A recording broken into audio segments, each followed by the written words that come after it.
വരുമെന്ന് എനിക്കറിയാമായിരുന്നു ഗംഗേ. എന്നെങ്കിലും ഒരു ദിവസം നിന്റെ മനസ്സ് മാറുമെന്നും അറിയാമായിരുന്നു. എന്റെ വിശ്വാസം വെറുതെ ആയില്ല. എനിക്കൊരു സത്യം അറിഞ്ഞേ മതിയാകൂ. ഞാൻ നന്ദിനിയുടെ അനിയത്തിയാണെന്നാ നിങ്ങൾ എല്ലാവരും പറഞ്ഞത്. പക്ഷെ ഇപ്പോഴും ഞാനത് വിശ്വസിക്കുന്നില്ല.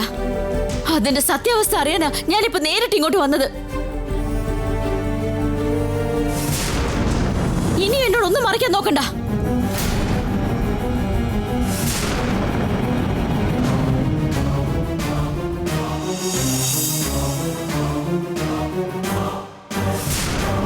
ഞാൻ കൊടുത്ത മോതിരം ഗംഗയുടെ കയ്യിൽ കാണുന്നില്ലല്ലോ.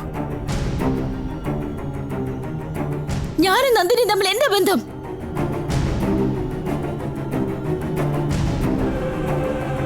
ഒരു വയറ്റിൽ പറഞ്ഞവരാണോ ഞങ്ങൾ രണ്ടുപേരും ചോദിച്ചത്? ഗംഗ നേരിട്ട് ഒന്ന് ചോദിക്കുന്ന കണ്ടില്ലേ അമ്മേ? എന്താണ് സംഭവിച്ചതെന്നൊന്ന് പറയേ. അവൾ ആരാണെന്ന് മനസ്സിലാക്കി കൊടുത്തു. എനിക്ക് ഇപ്പൊ തന്നെ അറിയണം. ഞാൻ നന്ദിനിയുടെ അനിയത്തിയാണോ? അല്ല ഗംഗേ, നീ നന്ദിനിയുടെ അനുജത്തി അല്ല.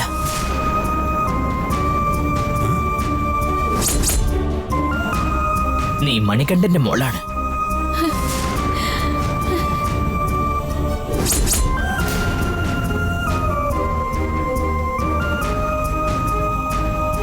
നിന്നെക്കുറിച്ച് അന്ന് പറഞ്ഞതെല്ലാം അത്രയും നുണയാണ് മോളെ. നീയും നന്ദിനിയും തമ്മിൽ യാതൊരുവിധ ബന്ധവുമില്ല. നീ ആരോ അവളാരോ.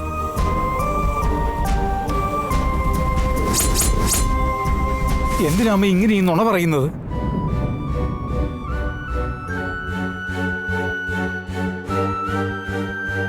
വേണ്ട സുകുമാര, നമ്മൾ ഇനി എന്തൊക്കെ പറഞ്ഞാലും ഗംഗയെ നമ്മുടെ ഭാഗത്തേക്ക് കൊണ്ടുവരാനാകില്ലെന്ന് മനസ്സിലായില്ലേ? അതറിഞ്ഞിട്ട് നമ്മൾ ഒരേ നുണ തന്നെ വീണ്ടും എന്തിനു ആവർത്തിക്കണം? ഗംഗയോട് ഇനി ഒന്നും മറക്കേണ്ടതില്ല.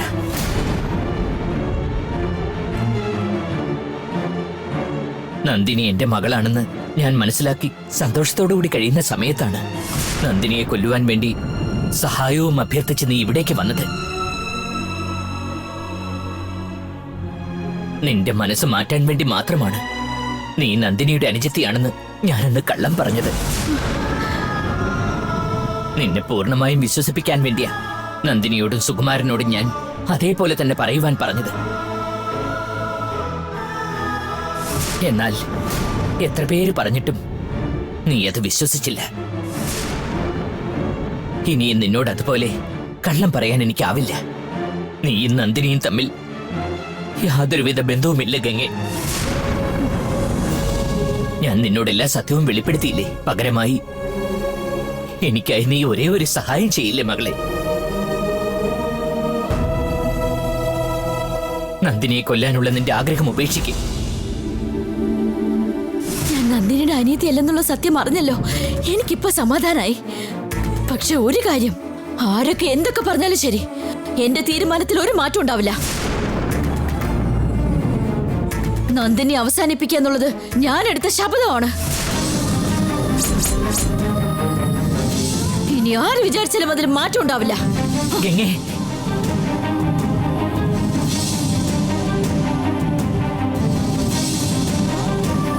ഗംഗ മനസ്സ് മാറി വരുമെന്ന് വിചാരിച്ചാണ് നമ്മളെല്ലാം കാത്തിരുന്നത്.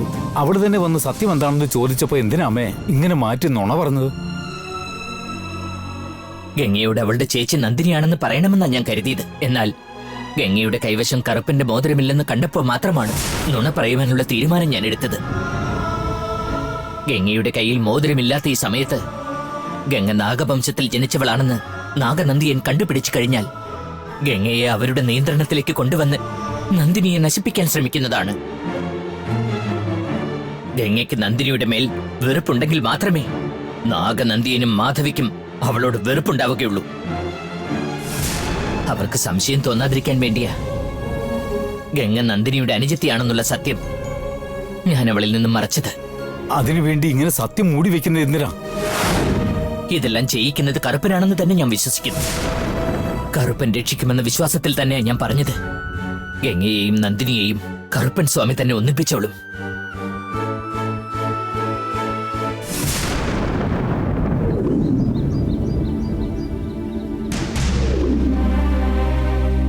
ഗംഗച്ചേച്ചി മോതിരം ഇട്ടു കഴിഞ്ഞാ ആപത്തൊന്നും വരില്ല എന്നല്ലേ കണ്ണഴകിയമ്മ പറഞ്ഞത്. പക്ഷെ ഗംഗച്ചേച്ചി മോതിരം ഊരി എറിഞ്ഞളഞ്ഞല്ലോ. ഇനിയിപ്പൊ എന്തോ ഒരു വഴി. എങ്ങനെയെങ്കിലും ഗംഗച്ചേച്ചിയുടെ കയ്യില് ഈ മോതിരം ഇട്ടു കൊടുത്തേ പറ്റൂ. ഒരു വഴി പറഞ്ഞതാ കറുപ്പാ.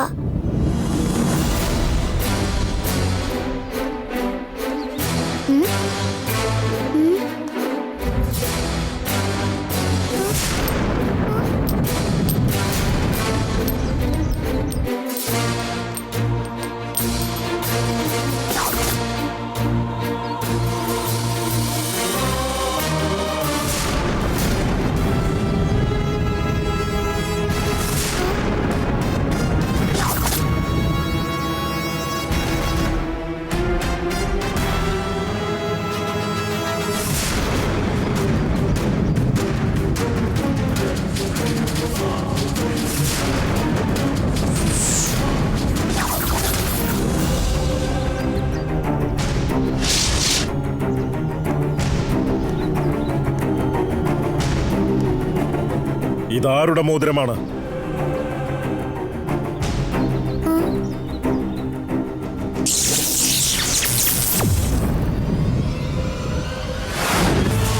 ഞാൻ ചോദിക്കുന്ന ചോദ്യങ്ങൾക്ക് മറക്കാതെ ഉത്തരം പറയാ. ചോദിക്കങ്ങളെ. ഈ മോതിരം നിനക്ക് എവിടെ നിന്ന് ലഭിച്ചു? എനിക്കിത് കണ്ണഴകിയമ്മ തന്നതാ.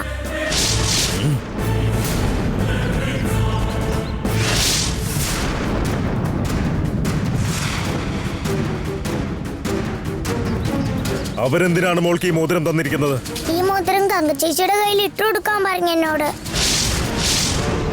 ഇത് ഇട്ടുകൊടുത്താ ഗംഗച്ചേച്ചിക്ക് നല്ലതുണ്ടാവൂന്നാ പറഞ്ഞേ. എന്നിട്ട് ഗംഗയ്ക്ക് മോതിരം ഇട്ടു കൊടുക്കാതെ നീ എന്തിനാ കയ്യിൽ വെച്ചിരിക്കുന്നത്? ഞാൻ ഇത് ഇട്ടുകൊടുത്ത താങ്കളെ. ഇത് കണ്ണഴകിയമ്മ തന്നതാന്ന് പറഞ്ഞപ്പോ ചേച്ചി ദൂരെ എറിഞ്ഞളഞ്ഞതാ. ഈ കുട്ടിയുടെ വാക്കുകളിൽ നിന്ന് ഞാൻ ഗംഗയുടെ തലയിൽ കൈവച്ച് അനുഗ്രഹിച്ച സമയത്ത് അവൾ ഈ മോതിരം അണിഞ്ഞിരുന്നിരിക്കണം. ഗംഗയുടെ ശരീരത്തിൽ നാഗവംശത്തിന്റെ ചോര ഒഴുകുന്നു എന്നത് അറിയിക്കാതിരിക്കാൻ ഭൂപതി മനഃപൂർവ്വം നടത്തിയിരിക്കുന്ന കുതന്ത്രമാണിത്.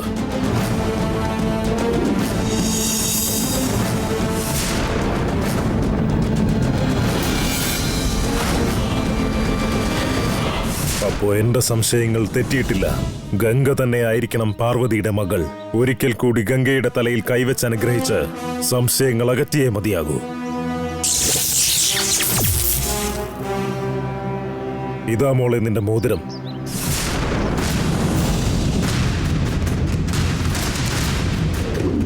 ഇതെന്താ കൊറേ ചോദ്യം ചോദിക്കുന്ന കരുതിയെ, ഒന്നും ചോദിക്കാണ്ട് പോയി കളഞ്ഞല്ലോ അങ്ങള്.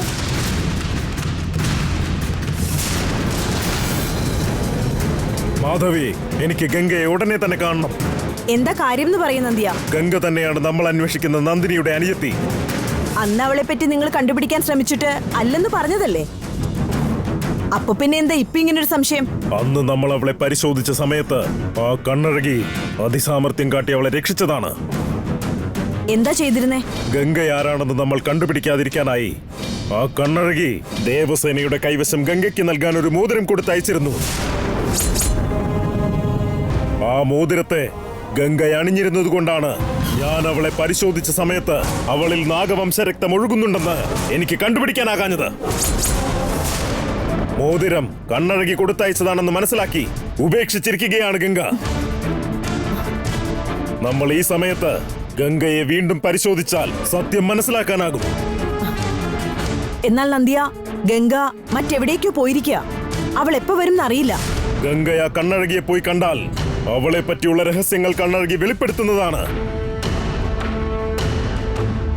ഗംഗ നന്ദിനിയുടെ അനുജത്തിയാണെന്നറിഞ്ഞാൽ അവൾ നന്ദിനിയുടെ പക്ഷത്തേക്ക് മാറുന്നതാണ്. ശേഷം നമ്മുടെ തീരുമാനങ്ങൾ നടപ്പാക്കാനാകില്ല.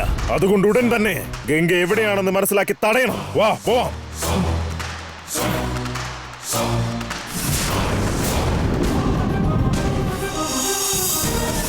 എങ്ങോട്ടേക്കാ പോകുന്നേ? നീ ഇതെവിടെ പോയതാ ഗംഗെ?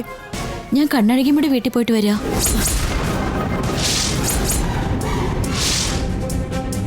കണ്ണഴകി ഒരിക്കൽ പറഞ്ഞിരുന്നു ഞാൻ നന്ദിനിയുടെ അനിയത്തിയാണെന്ന്.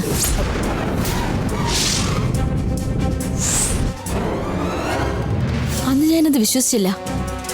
നന്ദിനിക്ക് ഒരു അനിയത്തി ഉള്ളതായി നിങ്ങളും ഇന്നലെ പറഞ്ഞില്ലേ?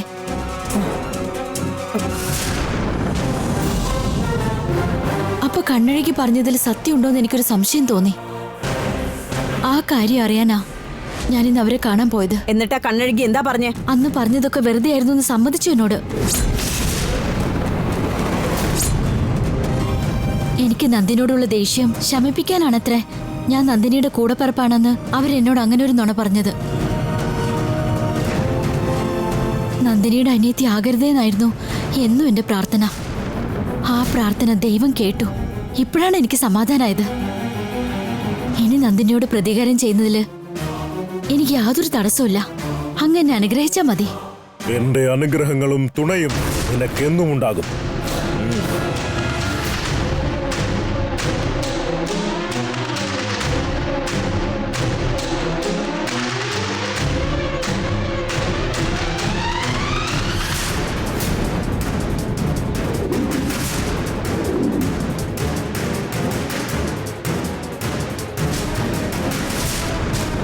ഇനി കണ്ണഴുകിയെ പോയി കാണരുത്. അവർ നിനക്ക് ആപത്ത് വരുത്തുന്നതാണ്. കാരണം അവരിപ്പോൾ പഴയ കണ്ണഴുകിയല്ല, നന്ദിനി അവരുടെ മകളാണെന്ന് മനസ്സിലാക്കി അവളെ രക്ഷിക്കാനുള്ള ശ്രമത്തിലാണിപ്പോ. നീ അല്പം ശ്രദ്ധിക്കുന്നത് നല്ലതാണ്. ശരി ശരി, നീ അകത്തേക്ക് പോകെങ്കേ.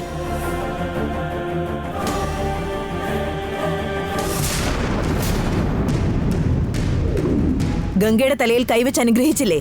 എന്തെങ്കിലും മനസ്സിലായോ? എന്റെ സംശയം ശരിയാണ് മാധവി. അവൾ തന്നെയാണ് നന്ദിനിയുടെ അനുജത്തി. നന്ദിനിയുടെ അനുജത്തി ആരാണെന്നുള്ള ചോദ്യത്തിന് ഉത്തരം കിട്ടിയിരിക്കുകയാണ്. നന്ദിനിയെ അവസാനിപ്പിക്കാനുള്ള സമയമെടുത്തിരിക്കുകയാണ്. അവള് നമ്മുടെ കയ്യെത്തും ദൂരത്തുണ്ടായിട്ട് ഇത്രയും നാളും നമ്മൾ നന്ദിനിയുടെ അനുജത്തിയെ തേടി നടക്കുകയായിരുന്നു. ഇനി ഗംഗയെ ഉപയോഗിച്ച് നന്ദിനിയെ ഇല്ലാതാക്കിയേ പറ്റൂ നാഗനന്ദിയ. ഗംഗയെ ഉപയോഗിച്ച് ഏത് വിധത്തിൽ നമുക്ക് നന്ദിനിയെ അവസാനിപ്പിക്കാൻ പറ്റുമെന്ന് പറയേ. ഗംഗയെ ഉപയോഗിച്ച് നന്ദിനിയെ എങ്ങനെ ഇല്ലാതാക്കാനാകുമെന്ന് ഞാൻ പറഞ്ഞു തരാം. അതുവരേക്കും ഗംഗയെ പുറത്തേക്ക് എവിടെയും വിടാതെ നമ്മുടെ നിരീക്ഷണത്തിൽ വെക്കേണ്ടത് അത്യാവശ്യമാണ്. അവളുടെ കാര്യം ഇനി എനിക്ക് വിട്ടേക്ക്. ഇപ്പൊ കണ്ടില്ലേ, ആ കണ്ണഴുകി നമ്മൾ ഇരുവരുടെയും ദിശ തിരിക്കാനായി ഗംഗയോട് അവൾ നന്ദിനിയുടെ അനുജത്തി അല്ലെന്ന് കള്ളം പറഞ്ഞിരിക്കുക. ഇനി അവരത് മാറ്റി പറഞ്ഞാലും ഗംഗ അത് വിശ്വസിക്കുമെന്ന് നിങ്ങൾ കരുതണ്ട. പക്ഷെ അവര് ബുദ്ധിശാലിയാ. വേറെ ഏതെങ്കിലും മാർഗത്തിലൂടെ ഗംഗയെ അവരുടെ കൈപ്പിടിയിൽ ഒതുക്കാനായി കൂടുതൽ ശ്രമം നടത്തുന്നതാണ്. അതിനൊക്കെ മുമ്പ് നമ്മൾ ഗംഗയെ ഉപയോഗിച്ച് നന്ദിനിയെ കൊന്നുകളഞ്ഞേ പറ്റൂ. അതിനെന്തൊക്കെ ഒരുക്കങ്ങൾ നടത്തണമെന്ന് എത്രയും പെട്ടെന്ന് തീരുമാനിച്ചേ മതിയാകൂ. ഗംഗയുടെ സംരക്ഷണത്തിന് വേണ്ടി തന്നെയാണ് ഗംഗ നന്ദിനിയുടെ അനുജത്തി അല്ലെന്ന് പറഞ്ഞ് ഞാൻ അവളിവിടെ നയിച്ചത്. അതേതായാലും നന്നായി. ഇപ്പോഴുള്ള ഈ സാഹചര്യത്തിൽ ഗംഗ എന്റെ അനിയത്തിയാണെന്ന് അറിയാതിരിക്കുന്നത് തന്നെ നല്ലത്. സമയം വരുമ്പോ അവൾ ആരാണെന്നുള്ള സത്യം അവള് തന്നെ നേരിട്ട് അറിഞ്ഞോളൂ. ഞാൻ ജീവിച്ചിരിക്കുന്നത് വരേക്കും അത് നടക്കാൻ പോകുന്നില്ല നന്ദിനി.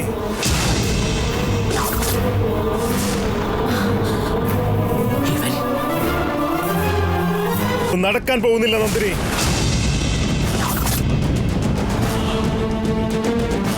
ഇവൻ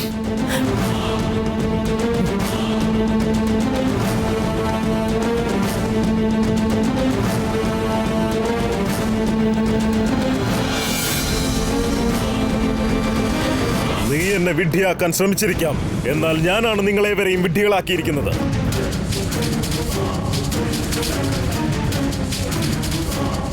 നിങ്ങൾക്കാർക്കും എന്നെ പരാജയപ്പെടുത്താനാകില്ല. നാഗനന്ദിയ, നിന്റെ ആവേശം ഒന്നും ഇവിടെ വന്നല്ല കാണിക്കേണ്ടത്. ഞങ്ങളെപ്പറ്റി നിനക്ക് അറിയില്ല. നിന്റെ സർവനാശമായിരിക്കും. അതിനൊന്ന് ശ്രമിച്ചു നോക്ക് ഭൈരവേ. ചെല്ലാനമേ ശരണം. ഓം ചെല്ലാനമേ ശരണം.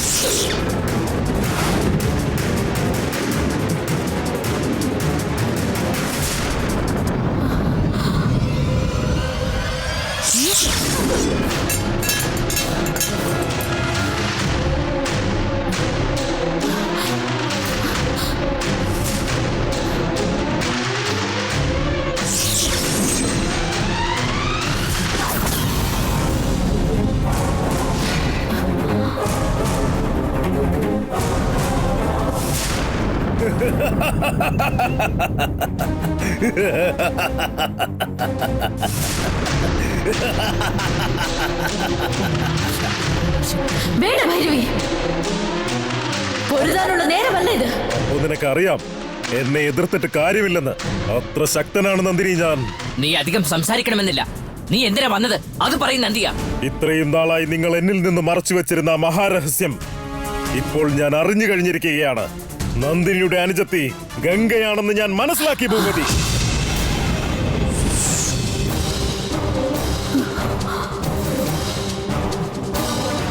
ഗംഗയോട് നീ അവൾ നിന്റെ മകളല്ലെന്ന് പറഞ്ഞ് തിരിച്ചങ്ങോട്ട് അയച്ചില്ലേ?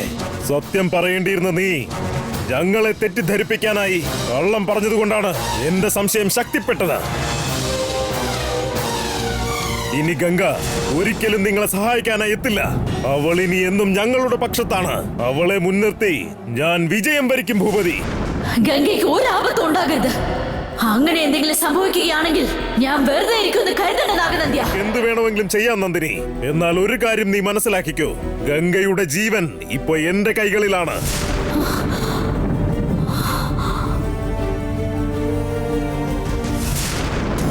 ഞാൻ വിചാരിച്ചാൽ അവളെ എന്ത് വേണമെങ്കിലും ചെയ്യാനാകും. എന്നോടല്ലേ നിനക്ക് പ്രതികാരം ചെയ്യേണ്ടത്? അതിനുവേണ്ടി ഗംഗയെ ബലിയാടാക്കരുത്. നിന്നോടുള്ള അപേക്ഷയാണിത്. ഗംഗയെ ഇതിലേക്ക് വലിച്ചഴിക്കരുത്. നന്ദിനി, ഇവനോടൊക്കെ എന്തിനെങ്ങനെ കെഞ്ചാൻ നിൽക്കുന്നത്? ഇവൻ ഇവിടുന്ന് പുറത്ത് പോയാലല്ലേ ഗംഗയെ ഉപദ്രവിക്കാൻ നിൽക്കൂ. ഇവിടെ തന്നെ ഇവനെ ബന്ധിച്ചു വെക്കും ഞാൻ. നിങ്ങളെന്നല്ല, നിങ്ങളെ സഹായിക്കുന്ന ആ ചെമ്പകസിദ്ധൻ എതിർക്കാൻ ശ്രമിച്ചാൽ പോലും എന്നെ യാതൊന്നും ചെയ്യാനാകില്ല. ഇനി അതല്ല, കുതന്ത്രത്തിലൂടെ എന്നെ വീഴ്ത്താനാണ് ശ്രമമെങ്കിൽ അവിടെ ഗംഗയുടെ ജീവൻ നഷ്ടപ്പെടും. ഇല്ല, ഭയപ്പെടേണ്ടതില്ല. ഞാൻ ഗംഗയെയല്ല ആദ്യം കൊല്ലാൻ പോകുന്നത്. ഗംഗയെ ഉപയോഗിച്ച് നന്ദിനിയെയാണ് കൊല്ലാൻ പോകുന്നത്.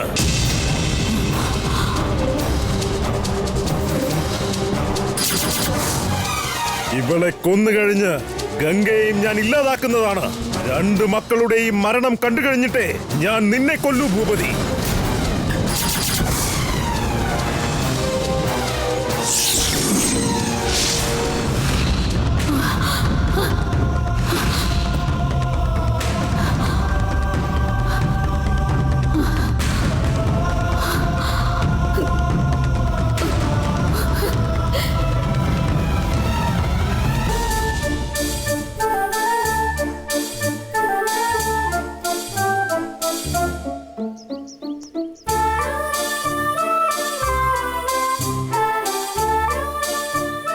രണ്ട് പൂ പറിച്ചു മുടി വെക്കാനാ വന്നേ.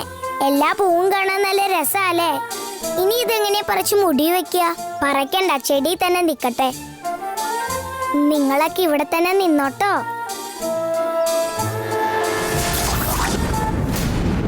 ഹായ്.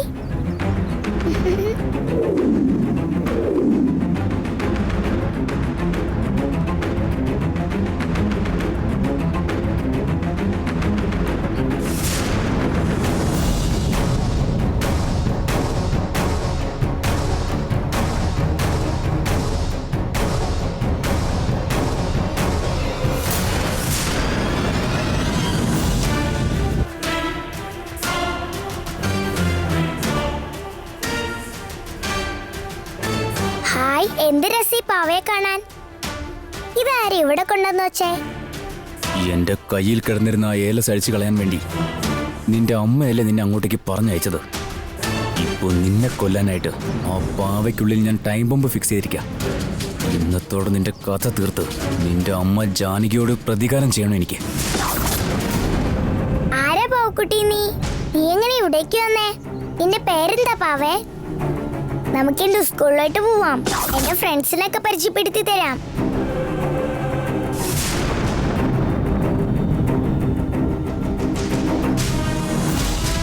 ഇനി വെറും 30 സെക്കൻഡില് നീ ഇപ്പൊ കയ്യിൽ വച്ചിരിക്കുന്ന ആ ബോംബ് പൊട്ടിച്ചെതറാൻ പോവാ ദേവസേനെ. നീ പിന്നെ പീസായിട്ട് മാറും മോളെ.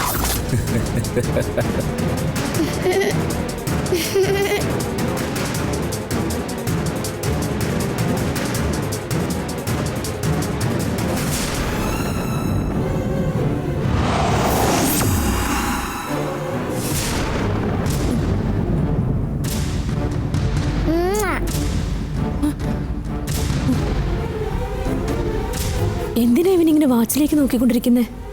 ഇവൻ എന്തോ ചതി ഒരുക്കുന്നുണ്ടെന്നുള്ളത് ഉറപ്പാ. ബോംബ് പൊട്ടാൻ ഇനി വെറും 15 സെക്കൻഡ് കൂടി ബാക്കി. ദേവസേന ഇവിടെ നിന്ന് ഒഴിവാക്കി കഴിഞ്ഞാൽ എത്രയും പെട്ടെന്ന് അരുൺ അങ്ങ് ഇല്ലാതാക്കണം.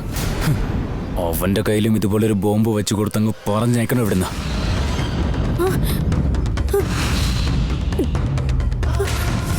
എന്താ നീ നോക്കണേ? നമുക്ക് ഒളിച്ചു കളിച്ചാലോ? ആ പാവയിൽ ഇവൻ ബോംബ് വെച്ചിരിക്കുവാണോ? ഉടനെ ദേവസേന എങ്ങനെയെങ്കിലും രക്ഷിക്കണം.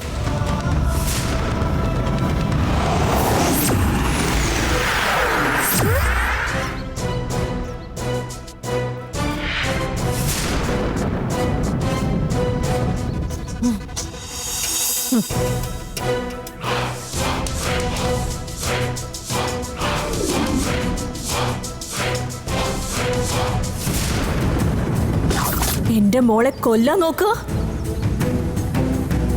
എന്റെ കുഞ്ഞിന്റെ കൂടെ എപ്പോഴും അവളുടെ അമ്മയുണ്ടാവും മുരളി. ഞാനിവിടെ ഉള്ളിടത്തോളം കാലം നീ വിചാരിക്കുന്ന യാതൊന്നും നടക്കില്ല. ഏത് പാവ ഉപയോഗിച്ചാണോ എന്റെ മോളെ നീ കൊല്ലാൻ ശ്രമിച്ചത്, അതേ പാവ ഉപയോഗിച്ചുകൊണ്ട് കൊല്ലും ഞാൻ നിന്നെ.